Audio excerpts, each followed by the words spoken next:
Hey there! This video is going to be a discussion about whether or not you should buy a RED camera. So a couple things I want to mention up front here. First of all, if you're new to the channel, welcome. If you've been following along for a while, you'll know that I am very brand agnostic. I take a very journalistic and independent approach to this channel and the gear that I use and review. I've owned and used cameras from pretty much every brand out there, and I do currently own a RED Komodo. This video is not sponsored whatsoever, and I don't take money from camera companies. So everything I share in this video is just about my experience and the things that I'd like to share with you in case you're considering maybe buying a RED camera. So why am I making this video? Well, I think a lot of you out there watching this or follow this channel, you may be considering buying a RED, you've been curious about it. Maybe you own some video-focused hybrid cameras like an FX3, FX30, maybe like an R5C or C70, Blackmagic, Lumix, etc.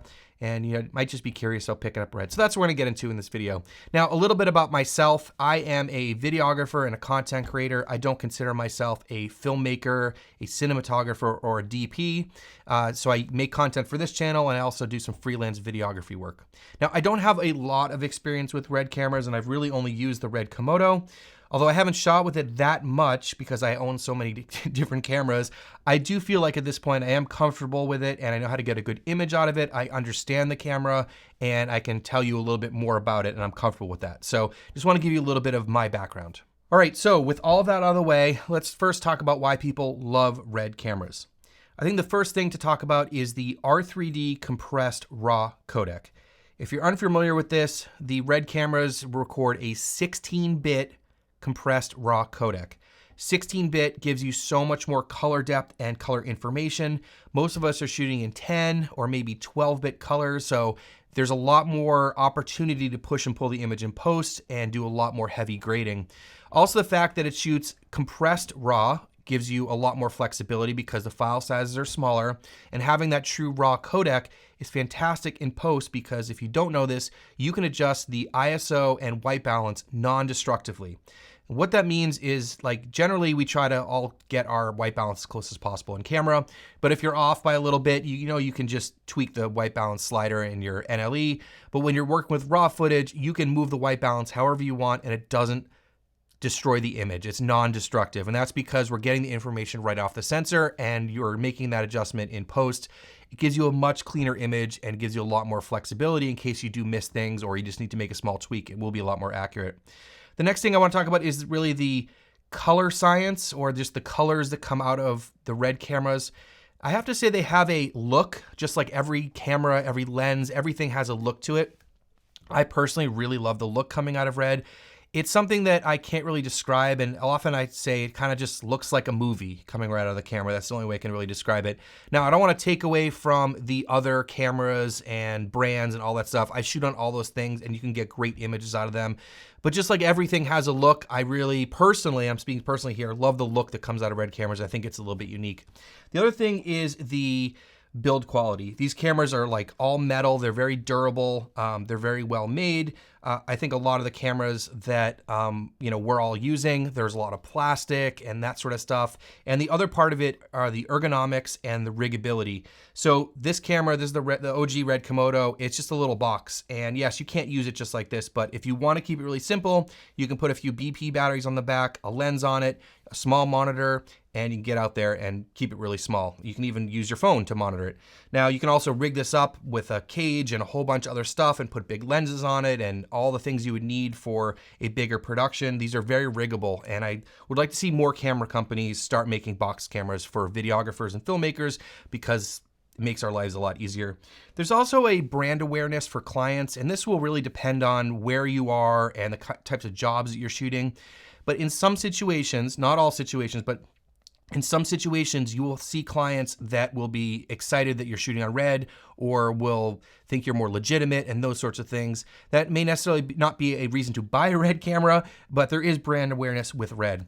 The next thing is the RED Control app, and I've talked about this on this channel before, is that how much I love the RED Control app. With your phone, you can not only just get a live preview, which is really cool, so see exactly what your camera is doing, but you can fully control every single thing in the menu through your phone.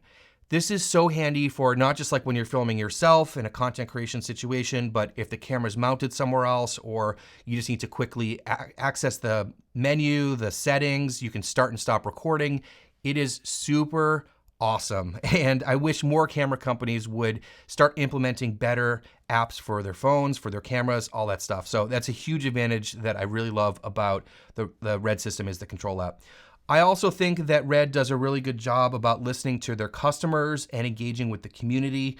I think it's a little bit trickier for larger brands, like you're talking about like Sony and Canon, which, you know, they have their own ways of interacting with the community. But frankly, because maybe it's a smaller company and the CEO, Jared Land, is very involved both in social media, with content creators and all that kind of stuff, you know, they're really interacting with the actual consumers and trying to get information. And from that, they're really helping design future cameras. So a good example of this is the Komodo X, which came out last year. Now, the Komodo, which was, I think, a little bit of a surprise for everybody how well it sold and how many people love it, they took a lot of the feedback from the Komodo over several years and implemented that into the KX. And I think for most people that have used the KX or bought one, it's kind of like a really refined version of the Komodo, and that's really cool. The other thing they do is they provide a lot of firmware updates, and I think there's a varying degree out there of different companies and how they approach firmware updates, but RED does a really great job with that. The Komodo has changed a lot over the last few years, and in fact, from what I've heard, the memory is actually full on the Komodo because they put so many firmware updates in it. So the cameras are supported really well for several years after launch. That's really good to see. All right, let's get into talking about why people don't love RED, because there is a lot of, I should say, hate or, you know, just bad energy towards RED. And some of it I understand where people are coming from, some of it I don't. To me, a camera is a camera. You should always choose the right tool for the right job. But I do want to talk about some of these things so everyone's aware of them. First of all, probably the biggest one is the price. RED cameras are expensive for both the cameras and their accessories, and I've talked about there's a sort of a RED tax, and what I mean by that is a lot of the things that you need to buy for RED cameras are expensive, and some of them are proprietary and those sorts of things. It has gotten better over time, and I do think that in general in life you get what you pay for. So, but I think a lot of people don't like RED just because they're expensive.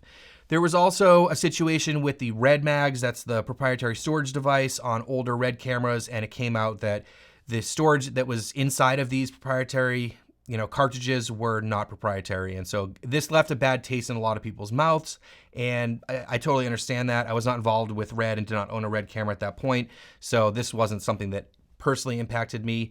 I think RED as a company has understood that that was a mistake and have since changed that and move forwards. I think all camera companies and all tech companies make mistakes. And so as of now, you know, you can get off-the-shelf media. And in fact, the KX uses CF Express Type B, and they have approved media for RED that are 1 terabyte for $300. So it's pretty cheap. My RED Komodo here uses CFast cards, which are a little bit more expensive than the CF Express B cards, but they're off-the-shelf media and they're easy to get and they're not proprietary. So there is that. The next thing I want to talk about is the patent that RED has on internal compressed RAW codecs.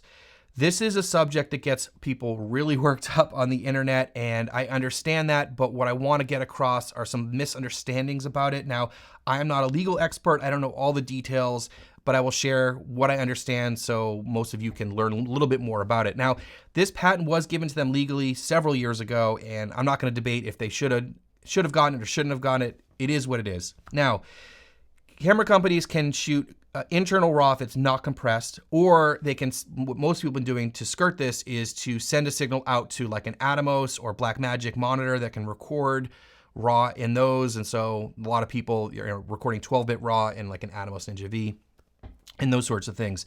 Now, I've seen and heard Jared Land, the CEO of RED, talk publicly about the fact that if a camera company wants to use the internal compressed RAW in their cameras, that they just have to work with RED and license the fee, and that there is IP or intellectual property that all sorts of tech companies license on a regular basis from all other kinds of companies. So this isn't just like something that's specific to RED. RED also licenses things from other companies. So for me personally, I don't think this is holding back the camera industry or anything like that a lot of people have mentioned before.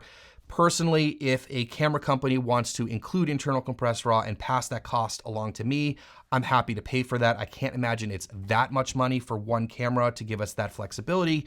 I don't know the details. Maybe it is a lot of money. Not really sure, but I'd be happy to pay a little bit extra for a camera that can do that. So I just want to bring this up. So, you know, there's just a lot of people that get really worked up about this. The next thing to talk about here is there's sort of an elitism, because this is a pretty expensive brand. There's sort of like an elitist attitude or snobbery.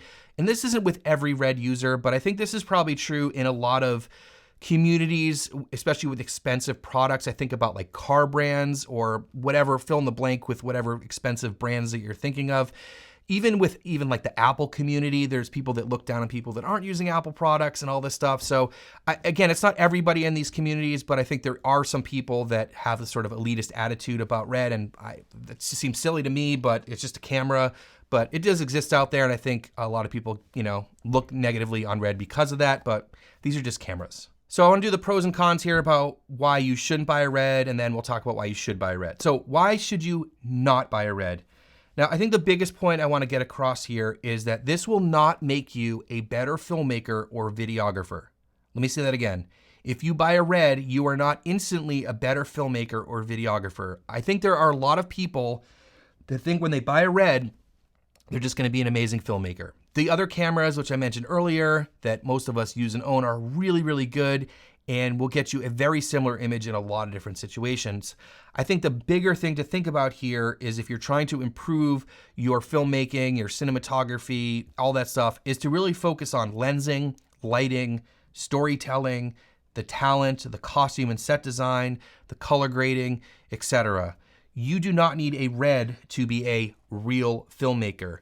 So you have to keep that in mind. They are really cool cameras, but your stuff isn't going to just look amazing just because you buy a new camera. Now, the other thing is buying a RED will not result in new jobs or clients calling you. I think a lot of people think that if they buy a RED, their phone's going to start ringing.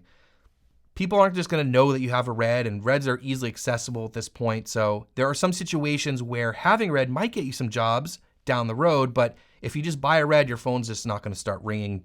That's just not the way it is. You have to go out and get those jobs anyways. The other thing about RED cameras is sometimes they're just not the right tool for the job. And I'm a big believer in the right tool for the job. If you're filming something or working on something else in life, get the thing that works the best for you. I think in general, the RED cameras, for me, in my experience, they're a little bit more slower when capturing. And what I mean by that is they take a while to boot up. You have to black shade them. You have to rig them up a little bit more. You have the SDI protocol. There's all these things going on in there, and they have worse autofocus, and it's just a little bit slower to capture when you're out working. But the big benefit I found when shooting with RED is that they're faster in post because the R3D codec is so much more robust and easy to manipulate that it just works really well in post. So it's kind of a trade-off. The next thing is the autofocus, and I did just mention this, but the thing here is that RED does have autofocus and they are working on it and it's getting better, but it's not gonna be the same level as Canon and Sony, and it's not something that I personally rely on. This is mainly a manual focus camera for me. So there are some situations where autofocus can be really, really handy. And so just keep that in mind if you're looking for a camera that has reliable autofocus. These aren't gonna be the cameras yet. They might be in the future, but there are other cameras that do the job better. Remember, right tool for the right job. The other negative are the file sizes and the resulting data storage. So if you are shooting R3D, the files are really, really large. Now they did implement ELQ, which is a much more compressed codec, which is much smaller. But keep in mind, if you're used to shooting the internal compressed 10-bit codecs in a lot of these mirrorless cameras, the files are much larger and you're gonna have to figure out how to store them. And if you're storing them for clients, then you're gonna have to pass that cost along and all that sort of stuff. The next thing to consider is your market. If you're in an area where using a RED camera will really not matter, if you can't fetch a higher price for your work or for rental fees and things like that, it really doesn't make sense to buy a RED. So keep in mind about your clients and your market, because in different places in the world, people may not care that you're shooting on a RED. So that would be a good reason not to buy a RED. Just buy a cheaper camera and focus on all the other sorts of stuff. Now let's talk about why you should buy a RED camera. And I think the biggest reason is the overall image quality that comes out of REDs. it's really nice. So if you're looking for really high image quality, that's probably the biggest reason that you should be buying a RED. The other thing which I mentioned earlier is the flexibility in post. When you're editing with R3D, being able to manipulate the ISO white balance and do some really in-depth color grading is awesome with that 16-bit codec. Now, some of the RED cameras have a global shutter, including the RED Komodo, which is really cool in some situations. Now, if you're just shooting interviews and talking heads and the camera's on a tripod all the time and not moving, you're not really gonna see the advantage of global shutter. But if the camera's moving or your subjects are moving and things like that, having global shutter can be really cool.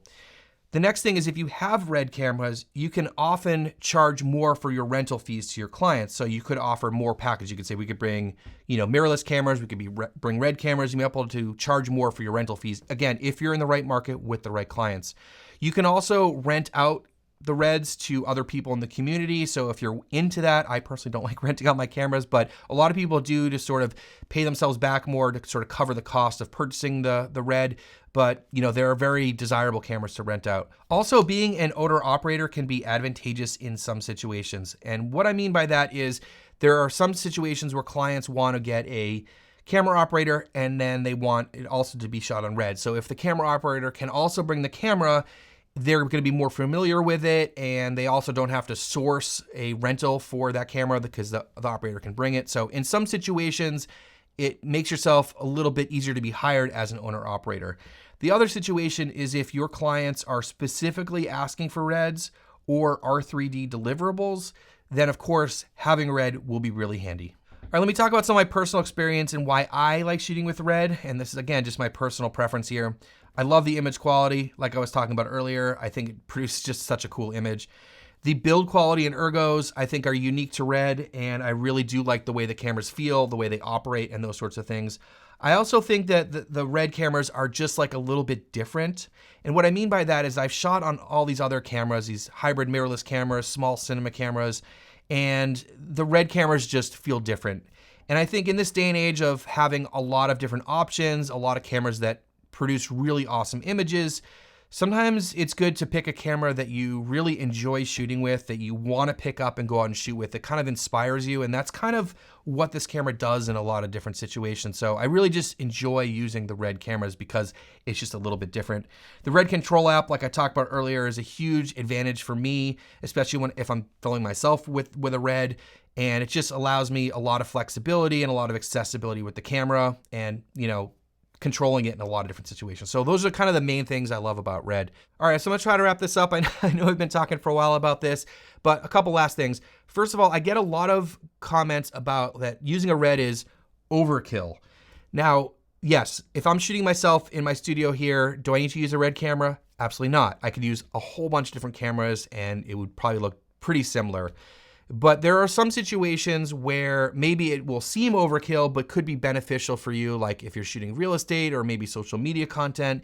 The ability to do all of that really great editing and have that flexibility in post might be able to save you time in the edit. There's also the idea that, like I said, use gear that you're excited about, that you want to use, that makes you be more creative and those sorts of things. I don't think there's a price tag for that. I think a lot of us overlook that. Now, I don't recommend going out to buy a RED just because you love it if you are gonna put yourself in debt, because you can do a lot of the work that most of us are doing without a camera like this. So if you can afford it, I don't think it is overkill. I think it's something that's fun to use and you should enjoy it. So use whatever you like, but make sure you can afford it. Hopefully this helped you with some of this stuff. If you have any questions, please leave them down below. I really appreciate you all watching. Thank you so much, and we'll see you in the next one.